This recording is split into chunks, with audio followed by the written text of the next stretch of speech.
So, what would you little maniacs like to do first? Good Grief, we were on tour in the US at the end of last year, and I wanted to just get a few more songs together for the record, and so I was being really boring. I remember you exercised a lot of self-restraint, but just didn't really go out or drink or do anything with us, which was really cool for us. Turns out not drinking makes you really productive. Yeah. So I just did a lot of writing in hotel rooms and backstages and stuff, and I kind of wanted to write about how bizarre grief and loss are, either literally because someone's died or through the loss of like a relationship or a friendship or just anything really, and how, you know, the stages of kind of denial, shock, you know, levels of kind of proper depression and complete euphoria, and just sort of try and encapsulate how mad and frenetic that feeling can be, and touch on, like, I think the idea of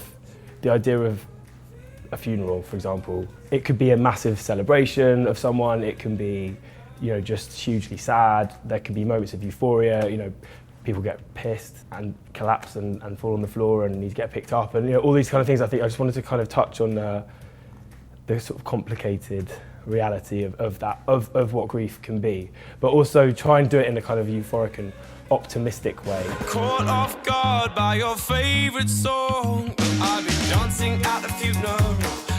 It's always really important for us to have visuals that are interesting or provocative or, you know, cinematic, and we always shy away from being in our artwork and our videos as much as possible.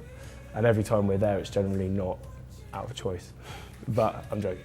But we made the video with this Spanish collective of directors called Nisu, who are amazing, and we got to go to Madrid and shoot the video a little while back, and the idea was this kind of crazy, almost like Rubik's Cube, like a numbers game with these sort of 9 scenarios and then mixing them all together and scrambling them up, and it was just, we just wanted to make something visually that really was engaging and kind of confusing, a bit like the song, a bit like that feeling, and I think out of that came this idea of I actually saw a reference image of a kind of a disembodied head on the floor amongst a group of things, and I liked it because it wasn't, to me, it wasn't like a violent or like post-violent image. It was surreal.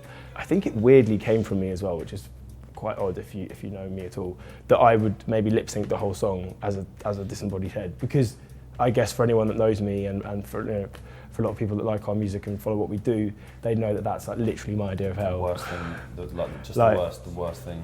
But, you know, I just thought it'd be a kind of interesting dimension and a funny twist for the first time you used to ever see me lip syncing this song, for me to be a disembodied head on the floor, as I guess as a comment on like how little I want to be there, but also that madly just evolved into it being the single.